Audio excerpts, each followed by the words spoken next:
In today's podcast, I'm really looking forward to it.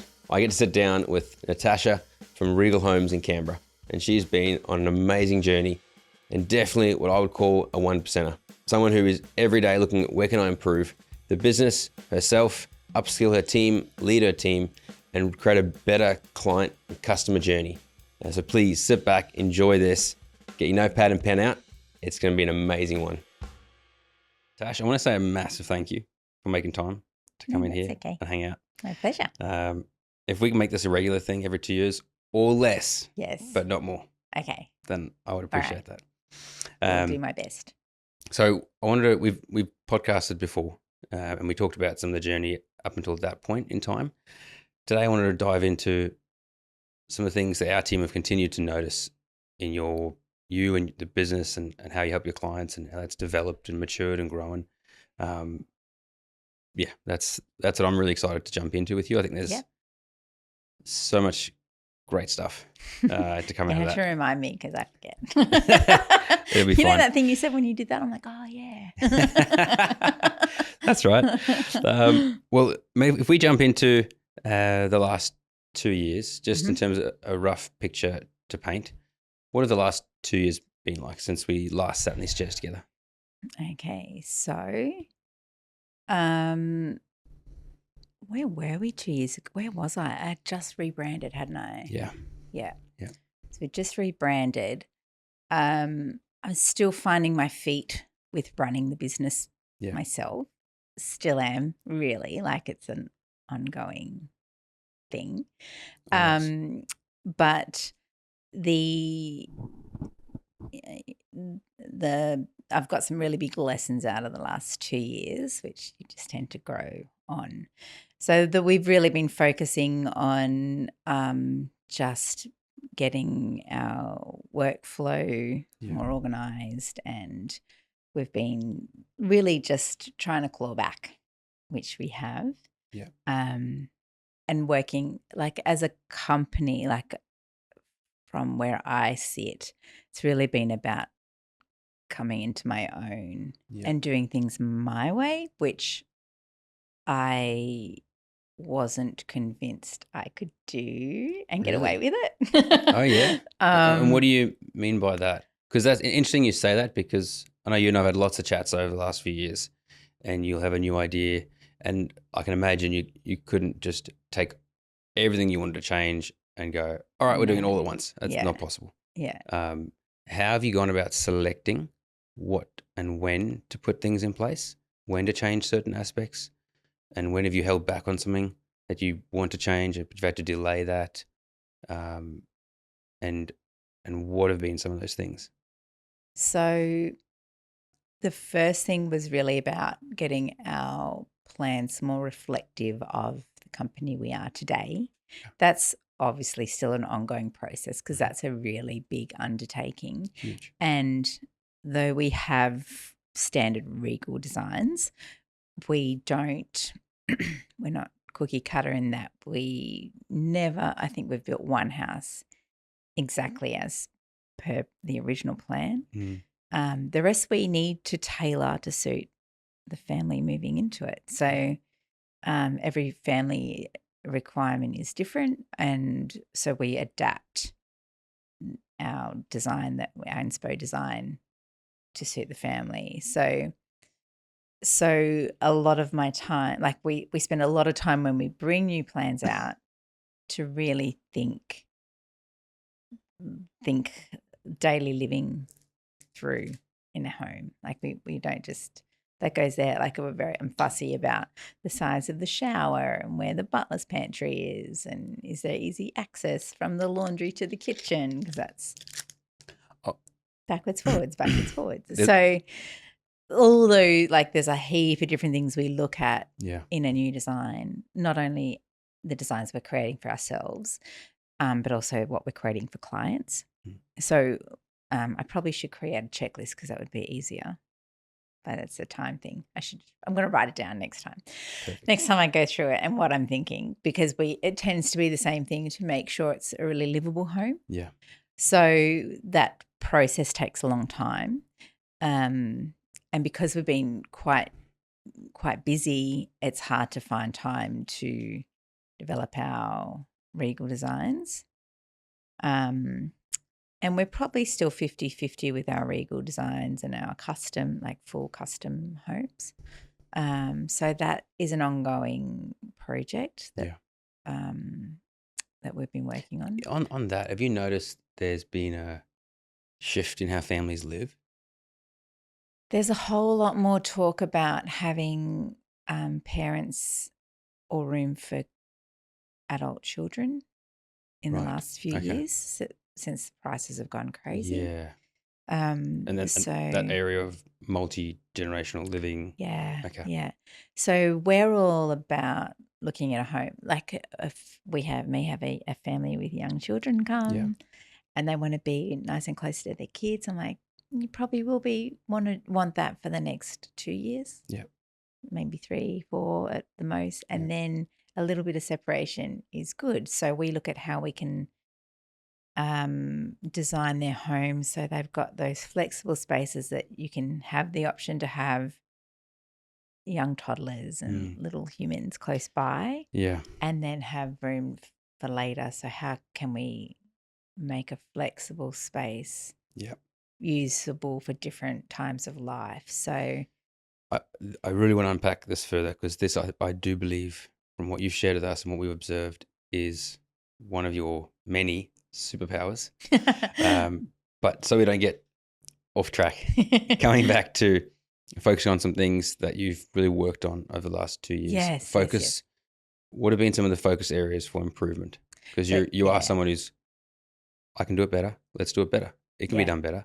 Yeah. So what are some other areas that you focus on improvement over the last 2 years with the business? Okay. So with the business designs first, now we're all about improving our processes. Okay. We've had a slight personnel change. So we've got a new team member in, which is great to get fresh eyes in a business. Yeah. And one of our other team members has moved into a sort of different role. So we're all about now making the estimating and proposal process super streamlined to make sure that the supervisors support it and the wider Regal family of all the trades out there doing the hard yards in the sun and the frost. So we're trying to make that process at the moment on one end more streamlined.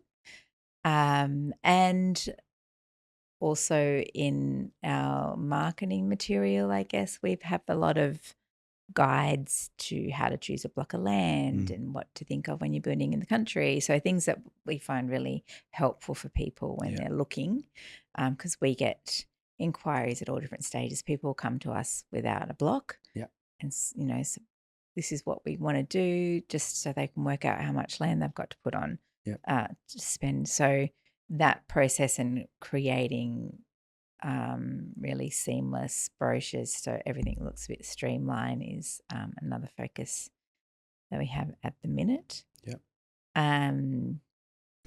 They're probably the two biggest areas. Trying to jump on the AI bandwagon, but I'm pretty bad at it.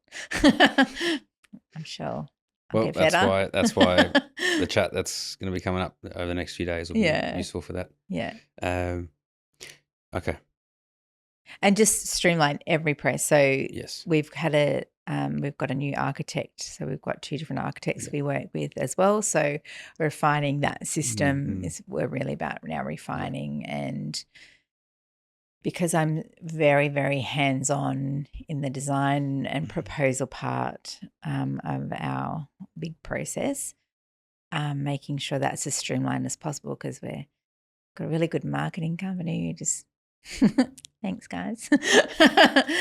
We've got leads flooding in left, right, and centre, and people wanting just to find out more. So I like to be the first person they talk to, so they get a real feel for what we're about. I'm pretty transparent. Nice. So if you don't like me now, you're not going to like me in I would like to meet someone who doesn't like Natasha. That to me, I would find so hard to fathom. But it's really like you'll be working with us for, 18 months, 2 years, depending on the size and scope and land and a heap of things. So getting a really good system that I can have really quick responses with all the brochures set up there ready to go, like just the things that save you 20 minutes instead of an email taking 20 minutes. It's like you've got all the brochures there, a quick email. And it has such a great impact on the client's interaction, to get it their quickly. journey with you. Yeah, I hate making people wait. Yeah. So I know I'm super impatient. So I expect my clients to be super impatient and expect more of me. So I get very stressed if I haven't gotten back to someone really quickly. So that like those little processes, which don't seem a lot, add up really quickly in my world. So making sure my forte is really finding out what clients need. I want to dive into that because that is definitely one of your superpowers. Yeah. Well, firstly, there's a few things I want to unpack with you. And we'll try and discuss as much as we can, as much as you can articulate, because we have discussed off camera. There's also some secret sauce there. I thought I'd use a different term than what we have. We do. Yes. I've been thinking I have not come up with anything. We'll work on that. Clients seem to become very comfortable with you very quickly. Mm-hmm. How do you approach your ability to deeply listen and your level of care? I think is incredible. What is your view when it comes to some of those initial interactions with a prospective client? What is your view on that in terms of how do you go about approaching it in order for it to have the outcome that it does? I think when I get a call in the office or we get an email inquiry or however I meet somebody who's interested in building a home, they might have an email that I just had yesterday. We're super early in the process. We have no idea what we're doing. We haven't got land and we don't know where to start. Okay. It's quite common to have that kind of email come in. And you can dismiss that email and go, oh, they're so far away, I don't want to know. Or you can be the person who helps. I'm a helper by nature. Mm-hmm. So my initial response is, oh, well, this is where you start and this is what you need and this will help you find some land. And like it's that you're helping people. Yeah. I really like that because we, on the biz video side of things, we'll come across builders and when I'm trying to understand their process and stuff and sometimes I've spoken to builders that want to come on board and they're wanting us to help them provide them with some shovel-ready projects. Yeah. And it's like, by the time something is shovel-ready, they've already come across 10 shiny objects and they've chosen from that. Mm-hmm. You're trying to come in and you're trying to play catch-up. Mm. You're in a far better position when someone is reaching out to you this early. Yeah. But then you do need to care. Yeah. You do need to want to help them. You do need to genuinely care. Yeah. And I get people are time poor. I'm super time poor. Then find someone who can do their things. But you're not so time poor that you don't care. I will. That is what I make time for, and the other things get pushed. So I will deal with other things later, or I'll get somebody else to help me with it, which I'm getting better at delegating. It's not my superpower. But that's where to me, people need to know you care. Yeah. And it's so much money they are giving to us to build them a home that they need to know that we care about the outcome. Yeah. So how do you communicate that? But how do you show them that? How do you communicate that? How do you prove that to them in those early stages? How do you go about that? It's probably Lots of questions. So Okay. So you ask lots of questions to them? yeah, you need to definitely be asking the questions, not, I mean, certainly answering. But you, I'll have someone saying how much for this on that. I'm like, oh no, we need to go 10 steps back. Like, how big's your family? What stage of life are you What's the at? example? Like, Because I'd like to unpack some of these questions that you have to ask, and because there are thousands of decisions a client needs to make oh when it yeah, comes, and so they really do need someone who can care yeah, and think for them in yeah. many cases, and I'll unpack that in a moment. But what is that example you mentioned there? What are some of the questions clients are asking that you feel, ooh, I love that you want to discuss that, but we need Yeah. to go 10 steps back. Yeah. What's an example of something like that? The most common one is like, I need a 4-bedroom home, 2 Okay. bathroom. Like, okay, we have plenty, but have you got your block? Where's your north? Have you got views? Like, are you starting like out on your new family, and or are you have teenagers, or do you have adult children who might be coming back? Because the design needs to reflect that somehow. So, are they living out of town? Have they lived out of town before? It's really important to know how much help they need around living in the country. But what's important to them is probably the most important question. How do they live? Do they, have dinner at the table? So that question, because I haven't built before. Yeah. And it's actually been fascinating hearing in on listening to Renee and her process. And, Yeah. And that's been amazing. So I hope Love she shared Renee. some of that. Just putting that in there. Yeah. We love Renee. She is amazing what she does. She is. How do you get out of someone how they live? Because if you ask me that, I'd be like, I don't know, we live in a house. Yeah. How do you begin to articulate? Because I'm just playing client right now. Yeah. My fear is I don't even know how to begin to articulate that. Yeah. What if I give you the wrong information? Yeah. Now that's my job to find that out. Okay. So, like, do you cook? Are you big chefs at home? Do you have your own home school of cooking? Yep. You're teaching your kids to cook. Do you bake? Like, do you sit down at the table and eat, or do you need a flexible space? You are very good at this, Natasha. I've been around. It's getting old, JP. Do you sit around the bench? Like, do you have guests a lot? Do you need to not break eye contact when you go to make a coffee in the butler's pantry because someone's sitting on the other side of your kitchen bench? Those kinds of things. Like, that's really important. That's super important to me. I'm very passionate about where the location of the butler's pantry is. Because I feel like you're reading my mind. Yeah. Because you'll sit there and you'll be having a chat. But all these questions, all those questions, I would not have even thought to ask. Yeah. No, but that just comes from doing it again and again and again. And living. I'm a mum of many. Yep. I'm a grandmum of 2.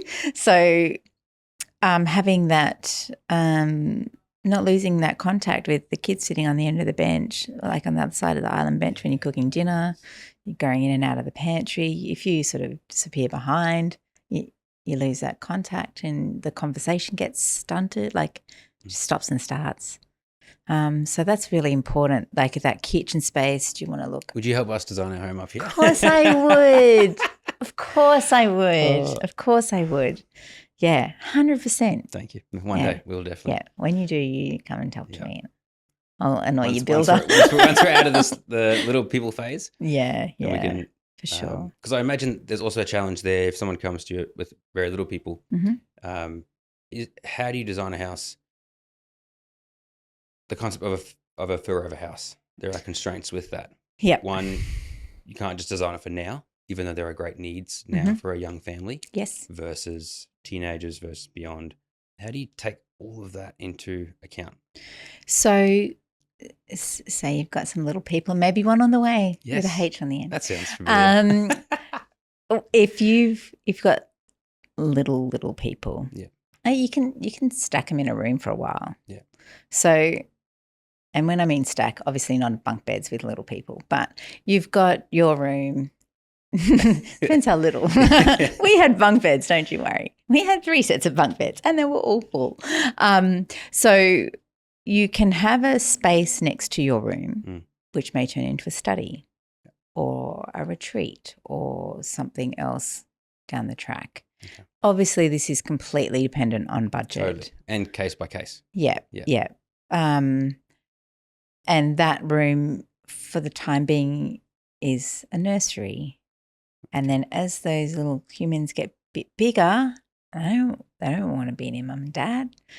They have their rooms on the other side of the house or wherever that is suitable.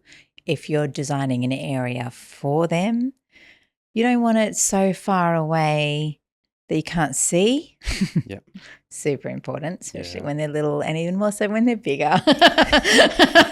You think it's hard when they're little. No, that's just the warm-up, JP. So you don't want it so far away from the living that they're cut off. Little people don't want to be far from mum or dad in the kitchen. They want to see you. You want to see them. Yeah. So having that spaces that can be opened or closed off depending on the need and the age.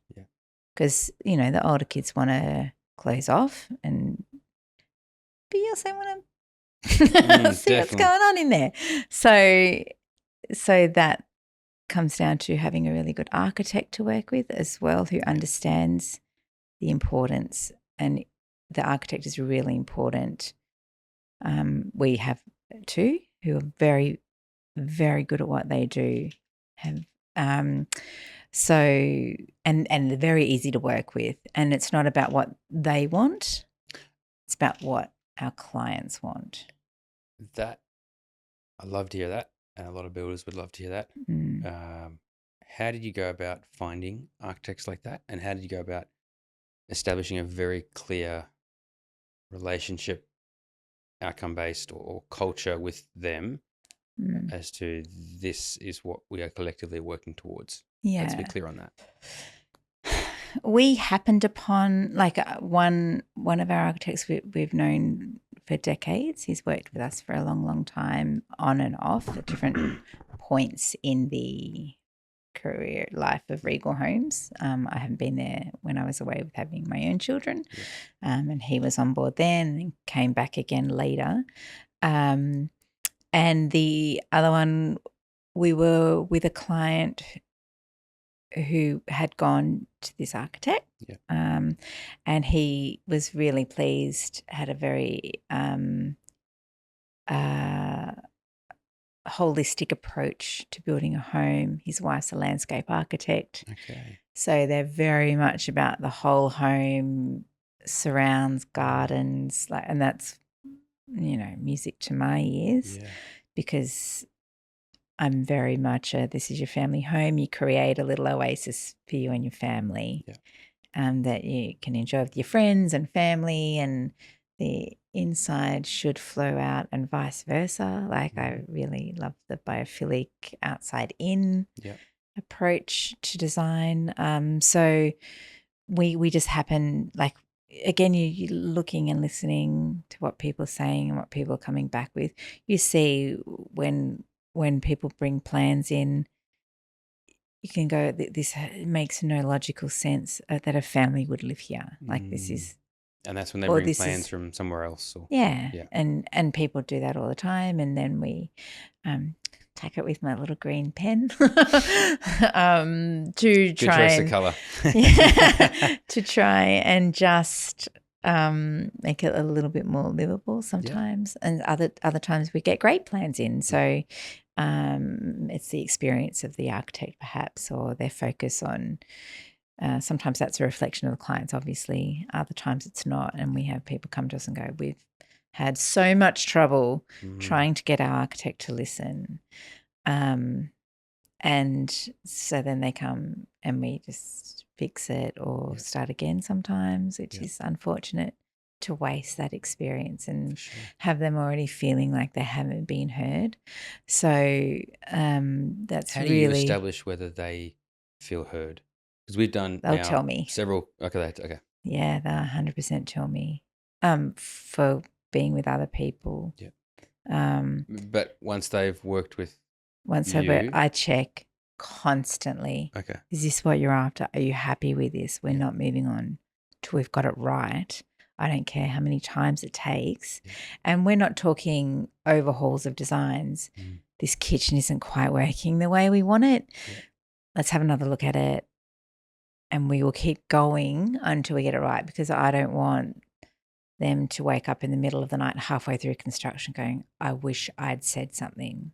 That's awful for me as a builder to hear that they didn't feel comfortable enough to discuss it earlier. So you have to constantly check, because some people don't want to upset you, or I'm like, this isn't about my home, this is about your home, and I will give you all my thoughts, and I don't care if you don't listen to any of them. And I'm more than happy. I'm not going to cry. I'm a super big girl now. So I'm not going to cry if they don't take on board what we've said, but it's my job, I feel, to give them the benefit of our experience of building many, many homes, of what works and what doesn't. Yeah. And then if they've got different ideas, then I'm all for whatever they want. But we will point out if we don't think that will work exactly the way, or they haven't considered something in their thought process. So, and it's up to our clients if they take it on or not. And many of them, I would say most of them, are super appreciative of that feedback. Yeah. And we'll just keep going until we get it right. And it's that constant, you have to constantly check. Yeah. Okay. And I know it's not the easiest way. Yeah. As a builder, you want to build a home, and this takes time. So, how do you make sure that they feel they're making confident decisions?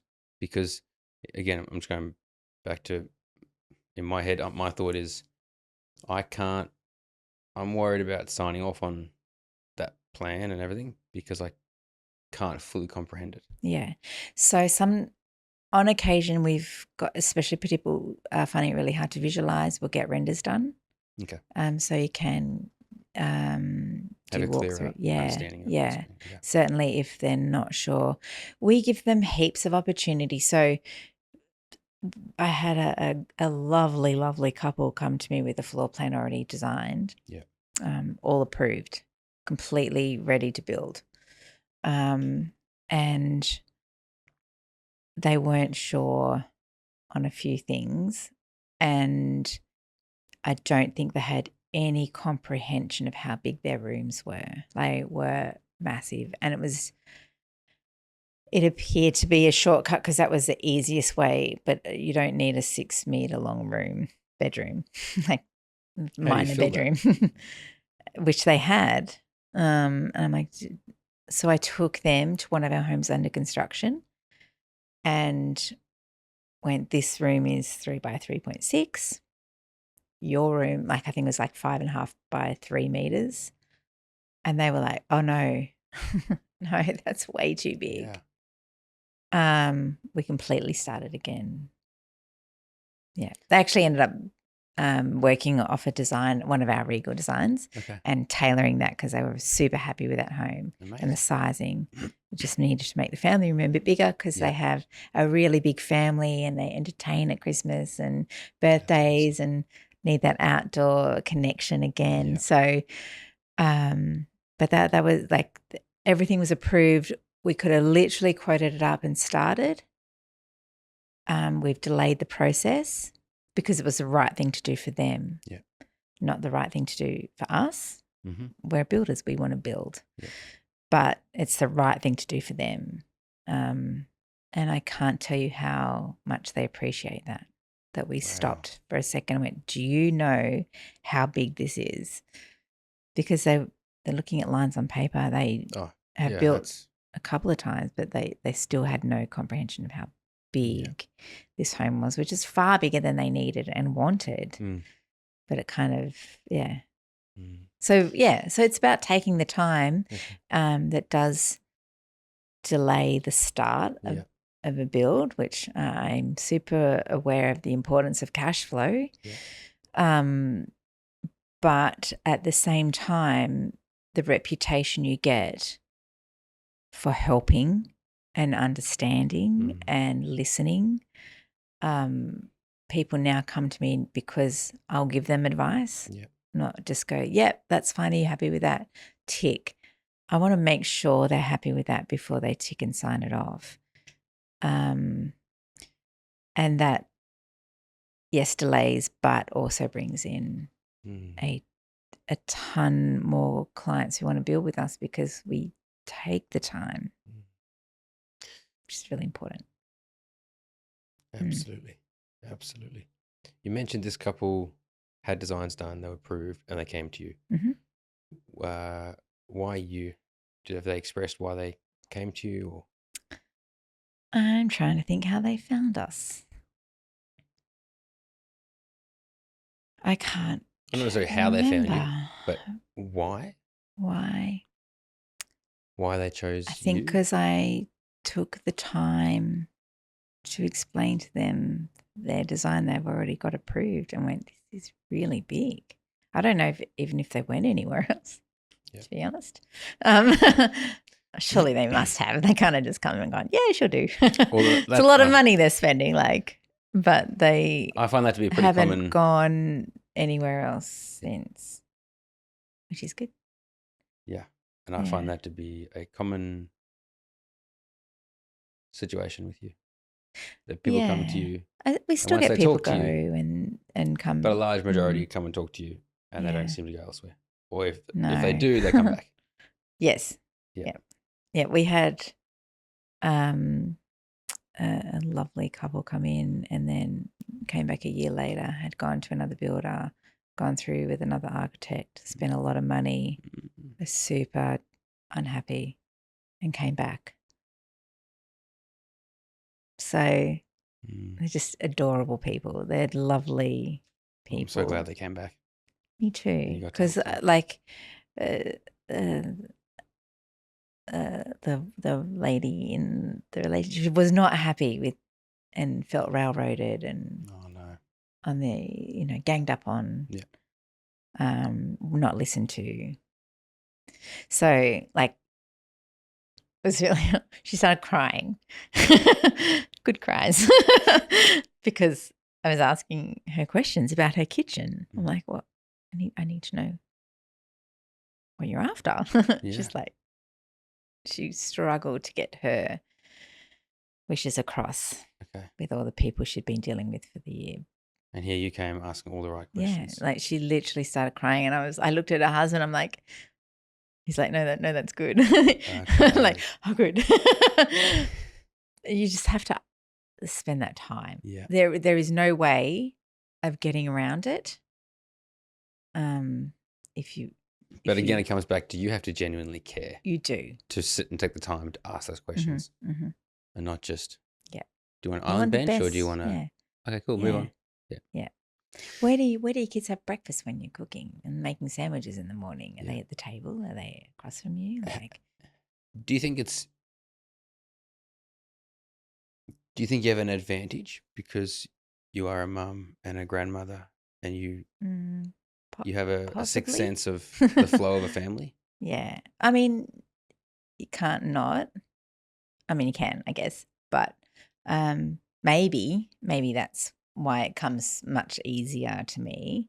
I know it's a different I grew up with builders, so I know that getting out into production is super important. And it was a total gamble. What do you mean by getting out into production? We don't make a cent till we start building. Yes, got it. Okay. So we cover our costs. But we don't make a cent. It's up to me to make sure everything's running smoothly and the clients are getting what they're wanting, what's going to suit them now and in the future. It's my job to make sure that they feel heard and appreciated and listened to, obviously. But there is a lead time on that. Yeah. And I know what listening to my dad, like, you're not making money unless you're building, which is true, 100% true to a point that I'm securing our company's future by getting By a doing things reputation right at for the a beginning. company that listens, Yes. and that future will take care of itself. And once you've got that flow on, then it's all good. I think that's a great segue Yeah. into the next thing I wanted to touch on with you, in that idea of that you want to become a company that is known for listening. Yeah. And the discussions that we've had, our team have had with you, Crystal, about and you're someone I believe really understands the whole picture of branding and the power of it. And so I'm not sure if you've articulated it or we've articulated it to you like this, but the idea that branding for you is an experience. Part of your brand is the experience that the clients get. Mm. Have you always had that approach, or where did that come from? Because you I went through don't. So when it's really funny because I look at it the other way around, I guess. It's like now that I'm running the company on my own and not representing a number of people, I can run it the way I want to run it with the things that are important to me and in my own style of aesthetic that I like or the way I want our clients treated, like all of that. You would call branding. I'm going, that's just how I want to run my business. Yeah. Like I don't look at it as what brand am I creating? Like, how can we give people just a wonderful experience that they feel heard and enjoy the process and, have fun with it. It's exciting. You're building a home. Like, it's exciting. You should be enjoying it. So There's a book I'm reading at the moment called Unreasonable Hospitality. yeah. And I got to say, as I've been reading it, I'm probably halfway through, past halfway. You and Regal Homes have often popped into mind. Good. The unreasonable level of hospitality that you show your clients, and the stories that you shared with me over the years about little things clients have done, just the ability for clients to come and go, we want you to build our home. That lady that lady that came and said, here's the key. Oh, yes. You build our home. Yeah, I know. Yeah, it hasn't even started. Just take it. Like, yeah. I'm famous for my snack drawer in the display home because I feed all the kids. Yeah. Yeah. They come in and they know where my snack drawer is. It's like such an honor. But, it's just it's maybe my Italian heritage. Yep. And you have drinks and you offer people like that's just part of your display home experience. This idea of like hospitality and that you take it, it's not part of your brand. It is because it's naturally that way. Yeah. But it's more that's just how you do business. Yeah. I was sitting next to, I'm derailing this conversation, but it is funny. Talking with a, I think, second generation Greek mum next to me, and our kids were doing swimming lessons, and we're talking about hospitality and just how different, if you want to say, ethnic groups do it differently. And we were laughing about the difference between some ethnic groups that you interact with who invite you around. And I was sharing a story about being invited around, and they said, "I'll come around for early barbecue." And so they said, "Why don't you bring some snacks, some nibblies and stuff?" So we did. We brought drinks and nibblies, and they opened those drinks, and we eat our nibblies. And 2.5 hours in, like one drink was poured, and we'd finished the nibblies, and they hadn't hopped up from their seats too. And I hope this doesn't come across judgy, but when hospitality is a part of how you've been raised from a different background, and this Greek girl was like losing it, going, "You are joking," but she's like, "I've been with those groups and totally, I know that." And she's like, "Man, we would have been on like the fourth course with our family. Oh yeah, we'd have been like 3 bottles of something in already. Yeah, you would have been, legs up on a chair, just next." And I laugh at, I think there's a lot to be. I'm very famous for my over catering. Oh, yep. But I think if there's no food left, like you have not, that does agreed. not happen in our house. But I imagine some places, like I'm like, no, there's got to be heaps of food left, so I know that everyone's had enough. That's it. Yeah. That's it. Yeah. Yeah, because the concern is if there's no food left, maybe someone's still hungry, right? I know. And I've been The fed them. horror. But I love that because that's What can I bring? Yourself? yeah. What do you mean, what can you bring? I think Favourites did a great ad a while back where the husband was asked the person inviting him over, "Oh, what can we bring?" Like, "Oh, nothing, just yourselves." And he says to the wife, "Oh, they said nothing, just ourselves." And she's like, "Yeah, well, that doesn't work." And they bring in Favourites. And I thought that's very clever ad for them. Yeah, Um, that was a good ad. but that idea of just who you are, that level of hospitality, and just how it flows, because we've witnessed that your whole team is like that. How have you gone about getting that done so that you know that when you're not in the room, your team is still going to offer that same level of hospitality to your client? I guess more just leading by example. Like my team, most of them have worked with me for a long time, and know that they understand the importance to me that our clients are taken care of.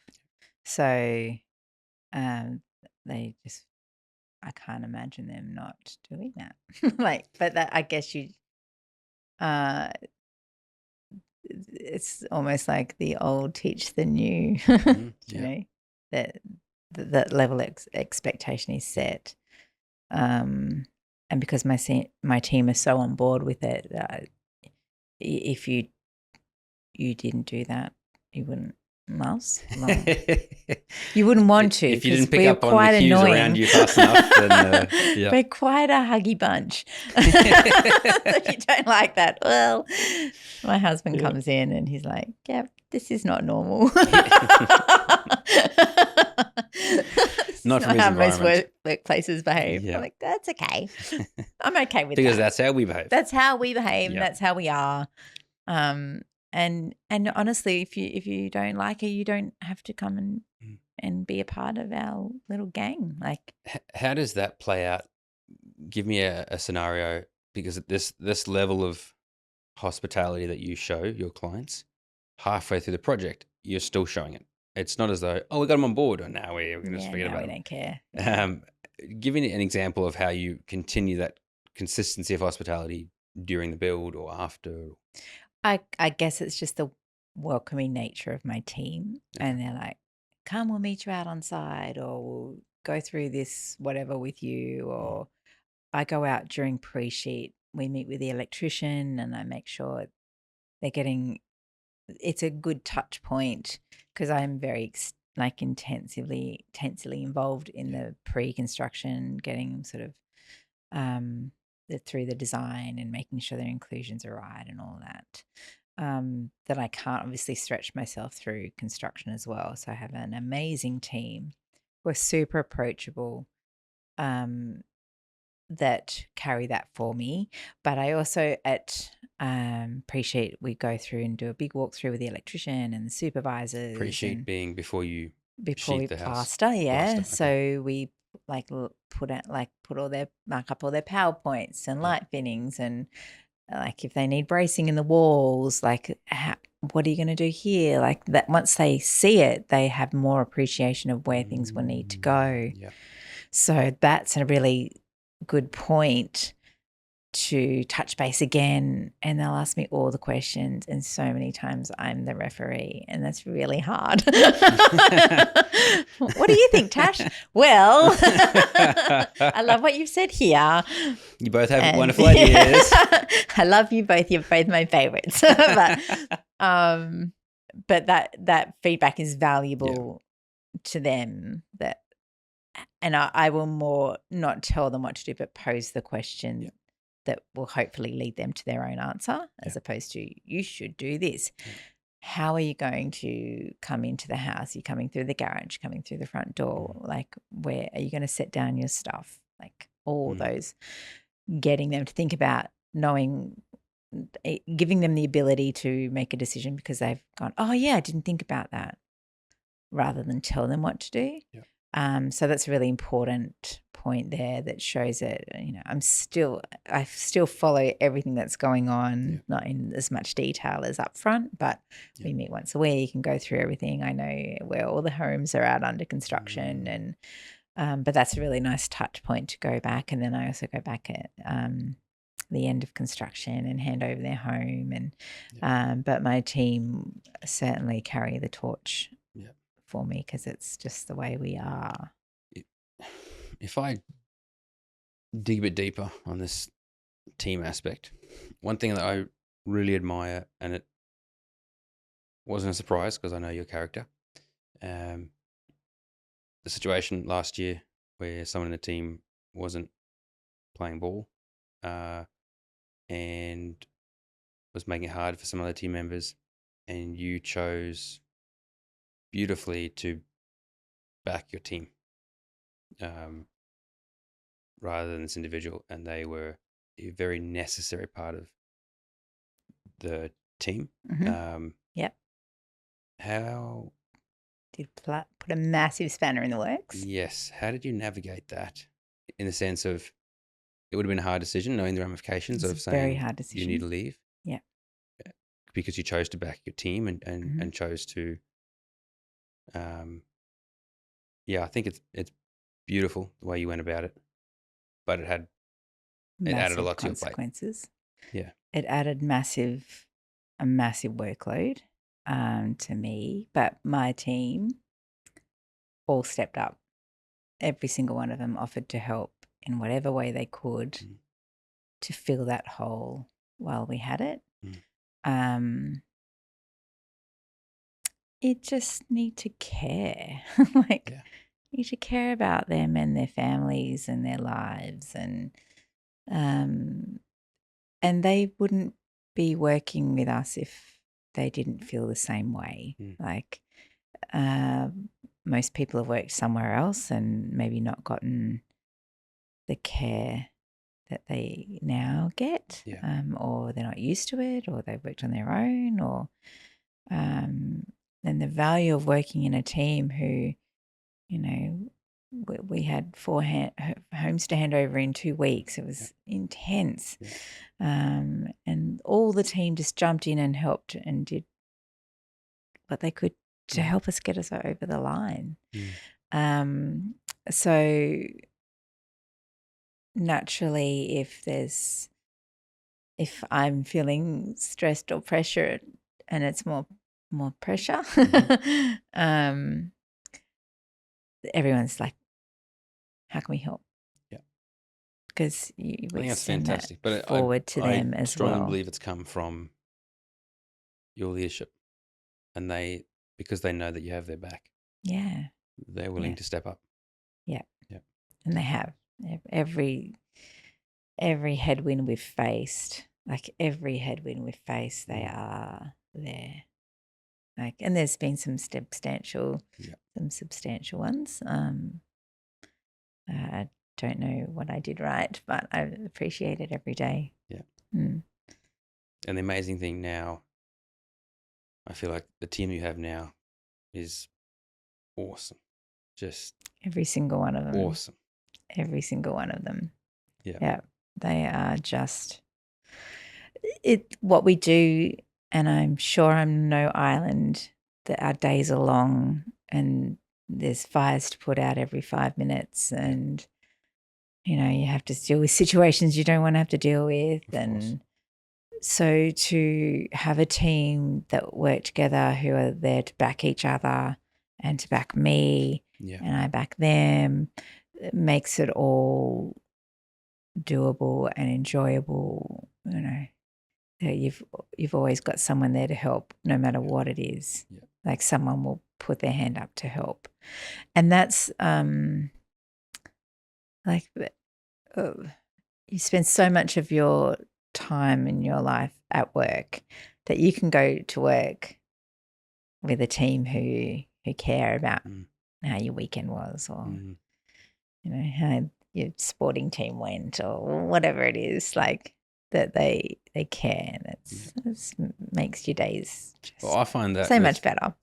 I find, again, coming back to that's just who you are. I know that when every time we interact, and I might ask how you're going and you share, and then I want to jump into talking about ideas or something, and you're like, whoa. Hang on a minute. How's Carly? How are the kids? Yeah. Just genuinely care, which I Yeah. always appreciate. So thank you for that. It's my pleasure. When we look at if we expand that team out there, and you look at the partnership that we've had over the last few years, you working with Biz Video or Regal Homes and Biz Video, what has that been like for you? If you talk a little bit about that experience. I have loved working with you guys. And Max, who comes down to the videos. We love Max.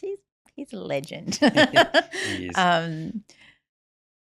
It's Make sure Max listens to that podcast. Make sure Max, yeah. Okay, he's lovely. We love Max. The care that you guys put in is totally our vibe, and you put your heart and soul in. We like working with people who are like us. So that's taken a little working out. Yep. And possibly bringing new people in. Once we get a group in that we love, we're very loyal. And it's whatever aspect of our business we're talking about, from marketing to carpentry. Like Totally. I want people working with us who appreciate what we have as a company and who want to, want to be a part of that. Yeah. And I feel that you guys are the same. Like, that's who you are. I've never been afraid to share a story or ask a question or please explain to me what a reel is. Because I don't know. I do now, totally all over it. But that to have a company who, like when Renee came on board and just straight away, like spending that time with her, and she just worked us out so quickly. And we get so much. Only the other day I was talking to a lady who said, I saw your new ad. No, she said, I saw you on Insta. I saw you yapping away about something, blah, blah, blah. And I'm like, oh, was that one of our ads? She's like, oh, I don't know. Good. Like, it just seemed like, seamless. She said it just really stood out and allowed us to share our company as a whole, not just these are the homes we build. Yeah. And this is the service we offer. Yeah. Like it's more holistic working with you guys than, sell this house for this much and, you can get a home from $298,000. Like, do people 100% they have their place. Okay. But that's not who we are. Yeah. And to get that story across, you've done super well. Thanks. Thank you very much. From our side, we absolutely adore working with you and love working. And I think you're right there in saying that there is such a good match, that we have such a passion to capture who Regal Homes is and to communicate that. And so we always appreciate the feedback you give when you share, a client's come to you with that kind of feedback, or they're talking to you like they know you, or it's awesome. Because if you feel that way, then because I just do me. So I don't know how other builders do things. So we just do what we do. And it took a little while for me to feel comfortable in doing things the way I want them done. It was a bit of a risk because I don't think it's that common. And it was a very big gamble. Like, I have lots of mouths to feed. If it didn't work, then, it's been a really hard 5-6 years in the industry, as I'm sure all the builders appreciate.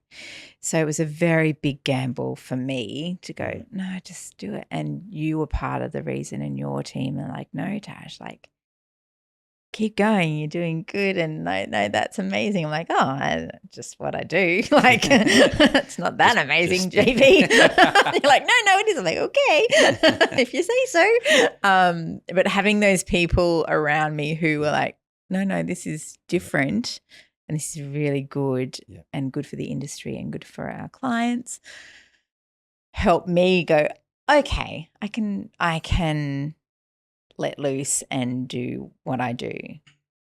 And it's not what's that like? weird. Because you being you is what differentiates you from everyone else. And we see that, and it's our responsibility to capture that and communicate that. At what point did you have the epiphany or the aha? Oh, like, I am unique, and me being me is what I really need to Do. let loose here. Yeah. I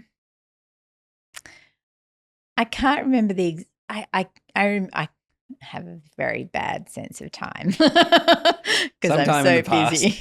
It could have been yesterday. I went into the office yesterday, Tuesday. I went, oh, yeah. I was telling the girls there about the clients that I'd seen a few days ago. Like, Tash, that was yesterday morning. I'm like, okay. Well, at least I thought it was like Thursday. Better than, when you tell a story and you morph two stories, and then someone goes, I was there, it's not had happened. Yeah. And then you look so silly and you're like, oh, no, you're right. I don't know why my head just mashed that story up. And then you look like you're just making stories up. They were like, no, that was so not even 24 hours ago. Like, oh, cool. That was a long 24 hours. Yeah. But I guess it's my team, just a constant cheer squad. Kath in accounts, bookkeeping, and just done all the things, pre-construction. She's just been with me forever. This is you're doing this. I'm like, oh, cool. Like, and it's that, I guess, the people around me, like you guys, and who have gone, no, and then you just doing the right thing. Just keep doing, and encouraging me to just be myself and put the philosophies and things in the company that are reflective of what I would want if I were building. And the whole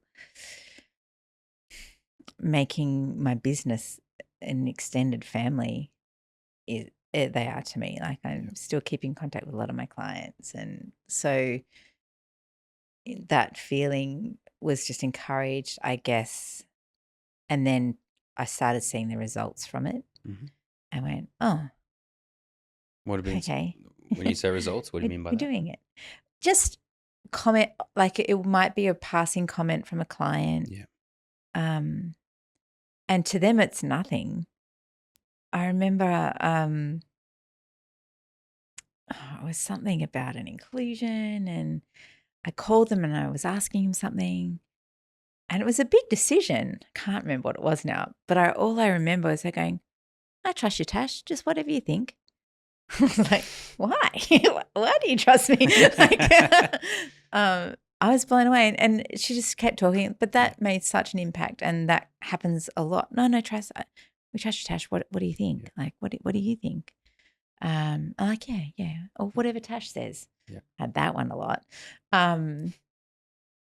And I really, I am still blown away by comments like that, even though our clients just, yeah, of course, like, whatever you think. Yeah. That still knocks my socks off. Like, I just, we don't have a great reputation as builders. Like, there's so many dodgies as equally, generally equally more amazing.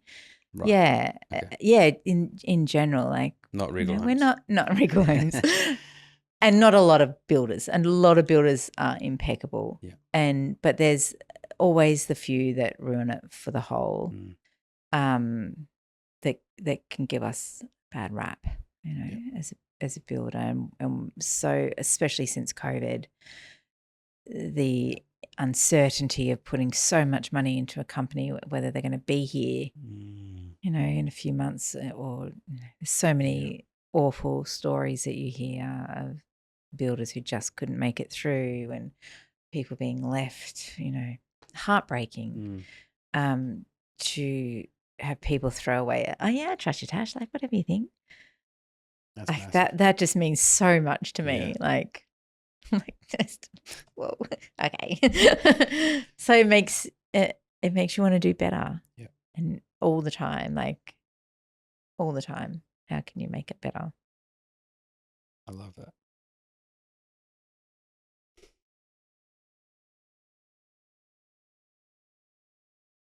What is Tash and Regal Homes going to work on next, do you think, when it comes to that always making better? What's another area that you're excited to make that 1% better? It's because you're now at a stage where nothing needs overhauling. No. It's just every day turning up. How do I make it 1% better? The client experience is always at the top of my mind. Yeah. Like, what's it like on the other side? I feel like that's Always. almost always in conversation with us. Yeah. Is where you're improving that and making it better Yeah. and better. Yeah. And the feedback a client might give you is positive, and then you go, right, how do we make sure that is everyone's experience Yeah. and not a one-off? Yeah. Yeah. So that's, I don't want to take over the world, the building world. I just want to keep our little Regal family happy and busy and build beautiful homes. And I don't have massive ambitions to franchise or, it's not who I am. But it always goes back to how can we improve things for everybody all the time? How can we make sure our concreter has enough notice that plans are coming out of approval, or enough time so he can slot us in, know how far away we are. Just little things like that make his world better and easier, because everyone's so busy. And he's a great concreter, so he's really busy. So things like that, just those constant improvements, improving the marketing, getting all those guides and how to help documents out and ready is sort of the next big thing we're doing. And then I'm looking forward to that. Yeah, me too. So and just making sure everything's cohesive, and so that's certainly on the next 6 months of doing that, and making sure people understand what we're about is really important, and why they want to have that experience with us, and what an experience building a home should be is really important. And we're still ironing little bits and pieces out where the gap was left before, making sure there's not one person who can do a job, making sure that skill set is spread. Totally. So if something happens, someone gets sick or goes on holidays, or there's people there who can fill in for each other. So that's really something we're working on in the next 12 months as well, and making sure that I have no intention of going anywhere, because I'm having a ball doing what I'm doing. I love what I do. But making sure that the structure is set up and that, we're pretty busy. So how can I lighten my load a little by getting things more streamlined, or someone to help, or Crystal's as you been do amazing. that, where do you find you then spend that time you've won back? 100% with my clients. Yeah.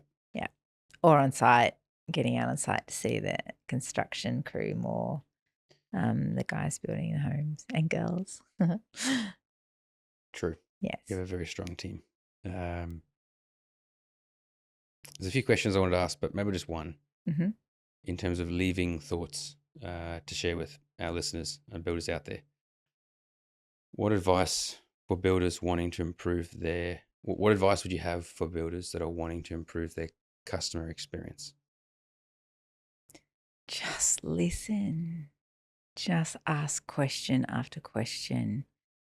And it's a little cliche, but you talk to your clients like you're talking to a friend. Like if your friend comes to you and says, "Where do I start? What do I do?" You would spend the time with them and you'd explain things to them. That's what your clients should get as well. Yeah. Like, it's well worth the investment of time. I have people come back a year after I spoke to them the first time. I'm like, I know that email address. I'll put in another inquiry. I'm like, I've seen that email address before, and that I've spoken to them a year ago. Yeah. So people, if you think yourself, if you're going to buy a car, like what kind of experience do you want? Do you want someone harassing you, or do you want finding out what you need first? Not just trying to sell you the biggest, brightest, shiniest car. You want a car that suits your needs. No point in buying a four-wheel drive if you like to tear around the streets and need a Ferrari. Not that I really care. I have a Yaris Cross. Great car. But it has heated seats. Important for Canberra. Important. But it's that, like, why are you trying to sell me something I don't need? Yes. Like if you approach your clients that you're there to help them, not sell to them, that they'll have a different experience.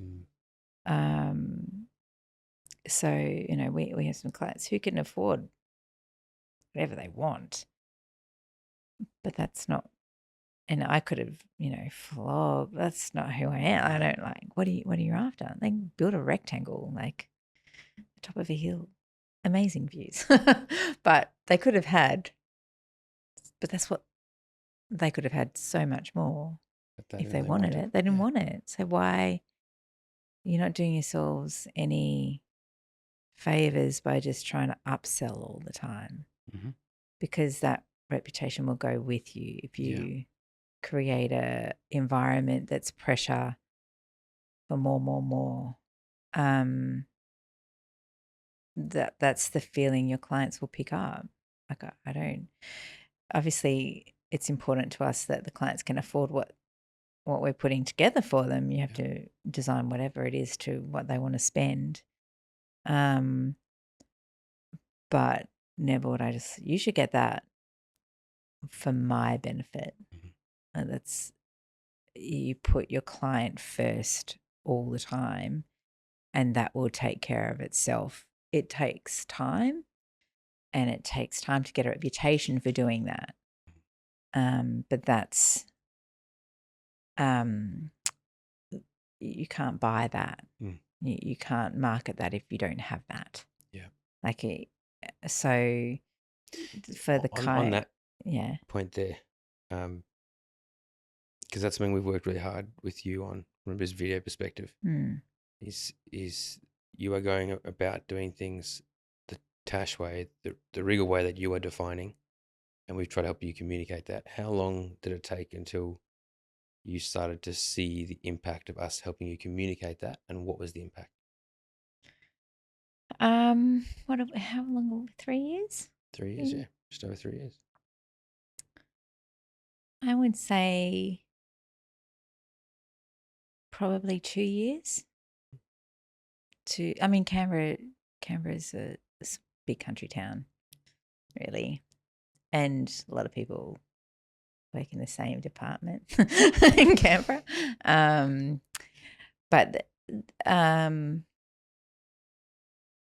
And we have been around for a long time. And as a company, we've always done the right thing and taken the approach that, we're there to serve our clients. I probably just done it in more of a mum way than my dad. which is fair. He said he built in a different time. But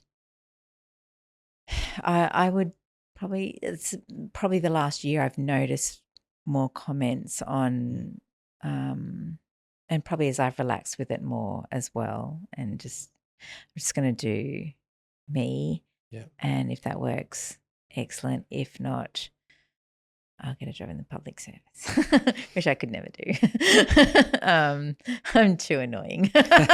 I'm not sure they are as big on hugs as Regal Homes. Maybe there might be some complaints. 100%. Yeah.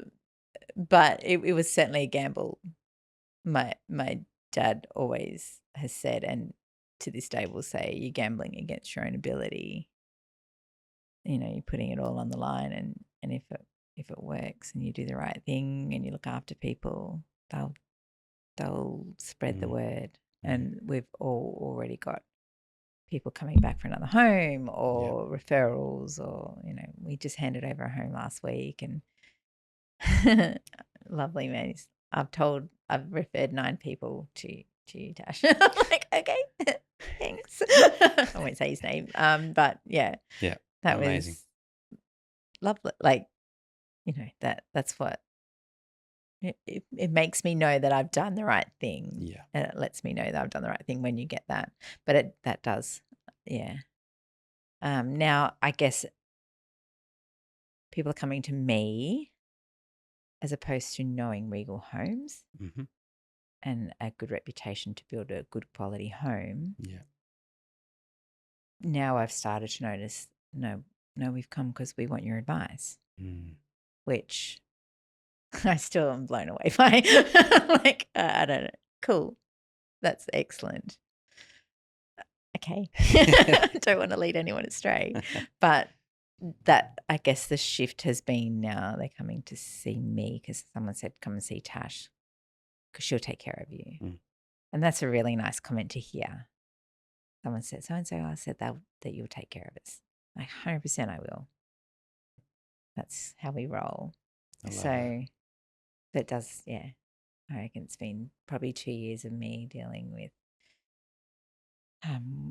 getting back to all the new inquiries and things. Yeah. I think that's probably a really powerful party message for other builders out there is do it right. And one, be yourself. There's no point trying to act like something you're not. And if you act right in terms of the client, you will see the benefit from that. It takes a bit longer. Yeah. But it does start coming back. Yeah. Yeah. And I understand the pressure of you got bills to pay and you need that house getting built. Like, I totally get that. Yeah. I'm not like got bags of money that, you know, you're relying on progress payments. Yeah. So I understand the importance of getting a home into production. Yeah. But 1,000 times more important to do the right thing by the clients up front, because that will secure your future. Like nothing else. Like, that will secure your future if you all the time do the right thing by the clients and give them the time they need.